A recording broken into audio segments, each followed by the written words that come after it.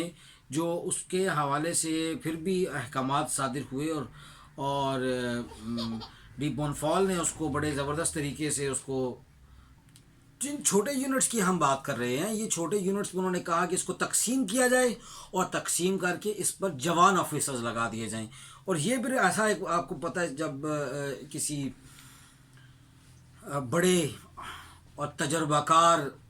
سپاہ گری کے فنون کو جاننے والے اور پرانے جو مشتاق اور اشتیاق رکھنے والے جو لوگ ہیں، وہ یہ جانتے ہیں کہ کسی بھی شعبے کے اندر جدیدیت اور قدیمیت کا امتزاج، یا پھر جدیدیت کے قدیمیت کے اوپر اس سے برتری دینے کی کوشش کی جائے تو کس قسم کے مسائل پیدا ہوتے ہیں۔ اور ایسی ہی ادارہ جاتی قسم کی جو صورتحال تھی وہ سلطان محمود اول کو بھی سامنا تھا۔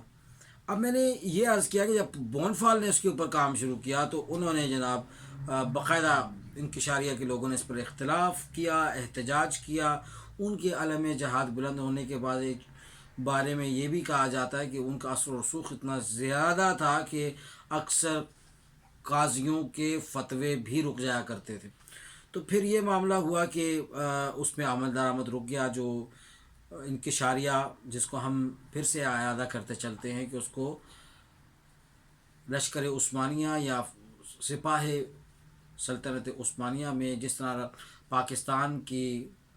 اسپیشل سروسز گروپ ایک بہت ہی اسپیشل فورس ہے پاکستان کی، جس طرح ایس ایس جی کے اندر زرار کمپنی کو جو مقام حاصل ہے، اسی طرح فوج کے اندر انکشاریہ کو یہ مقام حاصل تھا۔ پھر بعد میں اس کی ذیلی شاخیں اور اس کی اور بھی ترویج کی گئی اور اس کے مختلف یونٹس بنائے گئے۔ لیکن خیر، اب معاملہ یہ ہوا کہ جب وہ سارا کام رک گیا تو اب پھر جو فرانس سے آئے ہوئے یہ جو مشیر تھے دفاع کے، انہوں نے کاؤنٹ ڈی بونفال نے اپنی ساری توجہ توپ سازی پر مرکوز کر دی۔ انہوں نے توپیں بنانے کے لیے، بارود کے لیے، اور پھر اس کے بھٹی کے لیے، اس کی جو فارچونٹ بنتی ہے، جو اس کی جو بھٹی ہوتی ہے، اس کے لیے خاص طور پر بڑی اہم قسم کی انہوں نے بندوقیں اور بارودی سرنگیں اور بڑے گولے بنانے کے لیے، چھوٹے گولے بنانے کے لیے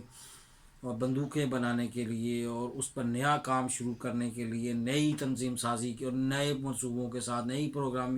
پروگرام و منصوبے اور اپنی حکمت عملی لے کے آئے، اور اس پر انہوں نے ساری توجہ مرکوز کر دی۔ عسکری انجینئرنگ سکول کا داغ بیل اس دور کے اندر پڑتی ہے، اور اس میں باقاعدہ تعلیم کا سلسلہ شروع کیا گیا تاکہ جو فوج ہے اس کو یورپی خطوط پر سوار کیا جائے، اور اس طرح یورپی خطوط پر استوار ہونے سے اس کے اندر وہ مسائل، وہ ایسی جو اس کے اندر کمی ہے جس کی وجہ سے فوج مشرقی اور مغربی یورپ کے علاقوں میں، ہنگری اور بلغاریہ، سربیا جیسے علاقوں کے اندر روس وغیرہ کو جو صحیح طریقے سے ان کا مقابلہ نہ کر پائی، اور کیا وجہ تھی کہ جب ہم آسٹریا کے حوالے سے بھی دیکھتے ہیں تو ان کی توپیں، ان کے نشانے بڑے کارگر تھے۔ یہ چیزیں سلطان محمود اول کو بڑی اس پر فکر تھی، اور انہوں نے وجوہات کا جائزہ لیا۔ اور اس سے پہلے آپ نے دیکھا کہ ان کے والد گرامی نے بھی ان وجوہات کا جائزہ لیا کہ ہم پیچھے کیوں رہ رہے ہیں۔ میں یہ سمجھتا ہوں کہ اس وقت جو عسکری حوالے سے جو کام ہوا، عسکری سکول، انجینئرنگ سکول بنا، اگر اسی کے ساتھ سائنس اینڈ ٹیکنالوجی کے اوپر، یعنی کہ امور سائنس پر اگر کوئی پیش رفت مزید بڑی ہوتی اور یہ جنگ و جدل کا سلسلہ کچھ دیر تھما ہوتا، تو بہت ہی ممکن تھا کہ معاشی سطح پر بھی سلطنت عثمانیہ وہ بڑھ چڑھ کر آگے آتی۔ پھر یہ تعلیم کا سلسلہ جب یہ عسکری انجینئرنگ سکول کی صورت میں بدلا تو پھر پلوں کے اوپر بھی کچھ کام شروع ہوا، اور انکشاریہ نے ان کی راہ میں بھی انہوں نے روڑے اٹکائے، اور ان کی راہ میں حائل ہو کر انہوں نے یہ سارا منصوبہ، یہ والا منصوبہ بھی ناکام کر دیا۔ اب آپ دیکھیے کہ یہ میں عرض کروں کہ اس کے حوالے سے ہمارے پاس حوالے موجود ہیں، وہ ایک نہیں، میں 2-4 کتب کے حوالے ہم یہاں دے سکتے ہیں۔ ہم یہ آپ کو بتا سکتے ہیں کہ اس پر پھر کاغذ کی فیکٹری کی بات شروع ہوئی، کاغذ کی فیکٹری بنائی گئی تاکہ کاغذ کے ساتھ لکھنے پڑھنے کا کوئی سلسلہ شروع کیا جائے اور کاغذ پر طباعت کا کام شروع ہو، اور یوں یہ سلسلہ بھی کچھ زیادہ پنپ نہ سکا۔ ہم نے عرض کیا تھا کہ پچھلی نشست میں 40ویں نشست میں عرض کیا تھا کہ پہلی مرتبہ استنبول میں طباعتی ادارے کا قیام جو ہے اس کی داغ بیل ہمیں ملی تھی۔ اب کاغذ اس کے لیے ضرورت تھی، کاغذ بنانا چاہتے تھے، کاغذ کی پہلی فیکٹری جو ہے خلافت عثمانیہ کے دور میں پیپر بنانے کے لیے لگی، لیکن انکشاریہ نے اس کا بھی تیا پانچا اکھیڑ کے رکھ دیا، اور نہ پائے ماندم نہ جائے رفتن والی مثال یہاں پہ صادر آتی ہے۔ اور یہ ساری وہ جو کاغذ کی فیکٹری بھی نہیں چلی۔ اب اس سارے کے پیچھے میں آپ کو حوالہ ایک پھر اصول تاریخ عثمانیہ کے صفحہ نمبر 152 163 کا حوالہ ہم دیے جاتے ہیں۔ اس کے ساتھ ہی ڈاکٹر اویس نے باقاعدہ اس پر تحقیقی مضامین لکھے ہیں جو مختلف حوالوں سے ہمارے پاس مختلف ویب سائٹس پر بھی موجود ہیں۔ اس میں جو paradigm shifting of central Europe اس میں، اور پھر جو اکنامک کوریڈورز آف ایشیا پہ بھی بات ہوتی ہے تو اس کے حوالے دیے جاتے ہیں۔ پھر اس کے بعد جب ہم Ottoman empire in the heart of Europe, تو اس میں ہمیں بڑا اس میں تفصیلات ملتی ہیں۔ اور پھر یہ ڈاکٹر ارشد ہیں پنجاب یونیورسٹی سے، انہوں نے اس پر بڑی سیر حاصل تحقیق کی ہے۔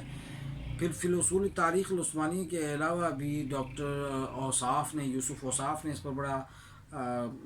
بڑا ہی زبردست قسم کی اپنی خلافت عثمانیہ پر جو ان کی کتاب ہے اس کے صفحہ نمبر 322 324 میں انہوں نے بڑی تفصیل سے لکھا کہ کیا وجوہات تھیں کہ کاغذ کی فیکٹری بھی جو ہے وہ بھی اس وقت ایک بڑی ہی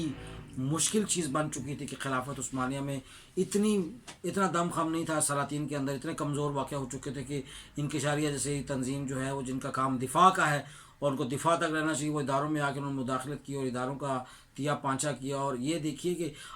صرف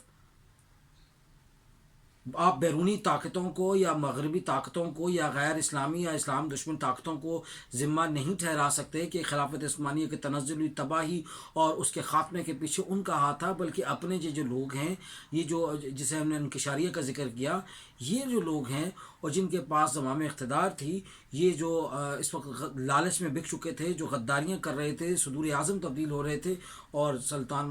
محمود اول جیسے لوگ بھی اتنے کمزور تھے کہ کاغذ کی فیکٹری نہیں بچا سکے، وہ ان کا دورہ نہ ہو سکے وہاں۔ اور پھر جس طرح مغربی یلغار آئی تو یہ سارے راستے بھی ہم نے دیکھنے ہوں گے۔ اس کے بعد پھر تمہاسب پر قبضہ ہوا۔ تمہاسب میں آپ کو عرض کرتا چلوں، تمہاسب کے نام سے جو لوگ راولپنڈی، اسلام آباد یا پشاور اور ملتان کے جنوبی اور جنوبی علاقوں میں رہنے والے لوگ ہیں، جنوبی پنجاب کے علاقوں میں رہنے والے لوگ ہیں، وہ تمہاسب نام سے بڑے آگاہ ہے۔ تمہاسب بھی بنیادی طور پر ایران، یہ کرمان کے پاس کی جگہ ہے، اور یہ تمہاسب شاہ بھی ایک بہت بڑا سردار گزرا ہے۔ اور تمہاسب جو ہے اس کا نادر شاہی خاندان کے ساتھ کیا تعلق ہے یہ بھی ہم بتائے چلتے ہیں کہ صفوی شیعیت کی طرف سے جب عثمانیہ پر، دولت عثمانیہ پر جنگ مسلط ہوتی ہے تو ان کے آپس میں جب یہ ٹھنکی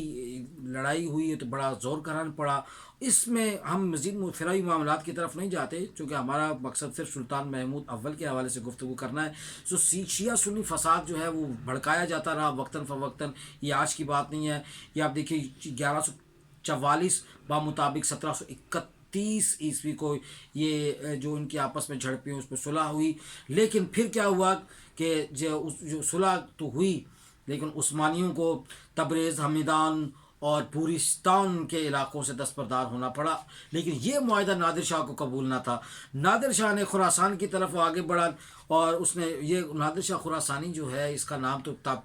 دلی کو بھی اجاڑنے میں اس نے بڑا کام کیا۔ ایک روہیلوں نے اجاڑی تھی، ہاں جی، جب روہیل کھنڈ کے وہ سارے معاملات آپ کے سامنے آئے، تو پھر جب نادر شاہی حملہ ہوا تو اس پر میر کا کلام بھی آپ کو ملے گا. یہ جو میر کی یاس اور رمیت جو ہے، اور جو خاص طور پر ہم دیکھتے ہیں کہ دلی 100 سال کے بعد جو اجڑتی ہے، تو 1830 میں بھی اجڑی، 1857 میں اجڑی. اب پھر ہمارے سامنے یہ دیکھیے کہ یہ جو دور ہے اسی کا دور ہے، اسی لیے ہم میر کی شاعری کو بھی آہ کہتے ہیں. تو پھر اس دور میں نادر شاہ نے آ کے اس معاہدے کو نہ مانا اور آگے بڑھتا چلا گیا. اس نے مجلس وصایا کا قیام کیا، اور مجلس وصایا کے اندر کیا کہ اس نے اپنے بیٹے عباس کو اس کا قائم مقام صدر بنا دیا، پھر اس کو مستقل صدر بنایا. اس نے صلح کی درخواست عثمانیوں نے کی، لیکن اس کو قبول نہ کیا. لیکن پھر یہ ہوا کہ جو معاہدہ عثمانیوں کے ساتھ ہو چکا تھا صفویشیت کا، اس میں جو شاہ تحاسب تھا، جو صفویشیت کی نمائندگی کرتے ہوئے جس نے عثمانیوں کے ساتھ یعنی سلطان محمود اول کے ساتھ معاہدہ کیا تھا، اس نے اس کو بھی نہیں مانا، اس کو بھی معزول کیا، تخت سے ہٹایا. اور اس کے بعد پھر مجلس وصایا بھی ختم ہوتی گئی. عثمانی اور نادر شاہیوں کے درمیان جنگ ہوئی، جس میں عثمانیوں کو شکست کا سامنا کرنا پڑا. پھر اور بغداد کا محاصرہ ہوا، عثمانیوں نے صلح کی درخواست کی، پھر یہی معاملہ ہوا. نادر شاہ جو ہے اس نے یہ میں 1149 عیسوی کے مطابق 1736 عیسوی اور 1149 ہجری کے درمیان کے جب یہ مقابلہ، یہ معاہدات جو ہیں یہ تخلیص میں منعقد ہوئے. اور اس میں سب سے اہم بات یہ تھی کہ ان معاہدوں کے اندر جنگ و جدل کا ایک خاص ماحول جو تھا وہ اپنی جگہ پر موجود تھا. اس میں محمد شاکر نے صفحہ نمبر 111 112 سلطنت عثمانیہ اور تاریخ یورپ میں اندر جو انہوں نے باب باندھا، اس میں بڑی تفصیل کے ساتھ اس پر انہوں نے گفتگو کیا. صفیوں کے کئی علاقے جو ہے وہ واپس ہوئے، پھر یورپی ملکوں سے جنگ ہوئی. روس اور آسٹریلیا نے پولینڈ کے خلاف اس جنگ میں حصہ لیا. پھر پولینڈ نے روس پر قبضہ کرنے کی کوشش کی کچھ علاقوں پر، پھر روس نے ان پر حملہ کیا. پھر فرانس نے ان کی آزادی کے واسطے عثمانیوں سے معاہدہ کیا. اندر ایک دوسرے کے ساتھ چیم گوئیاں ہو رہی ہے، لیکن ان کو یہ نہیں معلوم ہو رہا کہ یہ سارا کچھ ہمیں توڑنے کے لیے ہو رہا ہے. چونکہ پے در پے یہ واقعات ہیں تاریخ کے، میں یہ 30 35 40 سال کی جو تاریخ ہے اس کو بڑے مختصر پیرائے میں ہم پیش کرنے کی کوشش کر رہے ہیں. پھر اسی طرح پولینڈ جب روس کے قبضے میں جاتا ہے تو اس کے بعد یہ انہوں نے آپس میں کوشش کی، فرانس نے، کہ ہم ان کی آزادی کے لیے کوئی کوشش کریں. انہوں نے عثمانیوں سے معاہدہ کیا. آسٹریا نے فرانس کو ورغلایا. پھر فینا کا معاہدہ ہوا، اور اتفاق سے یعنی کہ یہ باقاعدہ اتفاق سے عثمانیوں کے ساتھ پھر ان کی جنگ ہوئی. تو یہ معاملہ اسی طرح ہی چلتا رہا. پھر وہ بغداد تک نہیں پہنچ سکے روس والے اسی وجہ سے، کیونکہ آپس میں یورپیوں کی اور یہ جو روسی افواج تھیں اور ادھر کے جو یورپ جو ہے مشرق اور مغرب بعید، یہ بھی آپس میں ٹوٹ پھوٹ کا شکار تھا. بوسنیا سربیا اور اخلاق جو ہے وہ انہوں نے اس کو بچایا آسٹریا کے حملوں سے. پھر اسی حوالے سے تاریخ العثمانیہ، دولت العثمانیہ میں ڈاکٹر اسماعیل سرہنگ نے 211 212 228 اور اس طرح مختلف صفحوں پر اس پر ذکر لکھا ہے. دیکھیں نادر شاہ جو ہے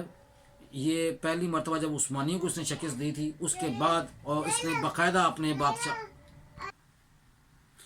تو پھر اس کے ساتھ ساتھ اور بہت ساری چیزیں ایسی ہیں جن کو ہم نے دیکھنا ہوتا ہے کہ ہمیں تاریخ سے کس طرح سے سبق حاصل کرنا ہے. ہم یہ بھی کہنا چاہتے ہیں کہ جو نادر شاہ کے حوالے سے خاص طور پر بات کرتے ہوئے کہ ان کے ساتھ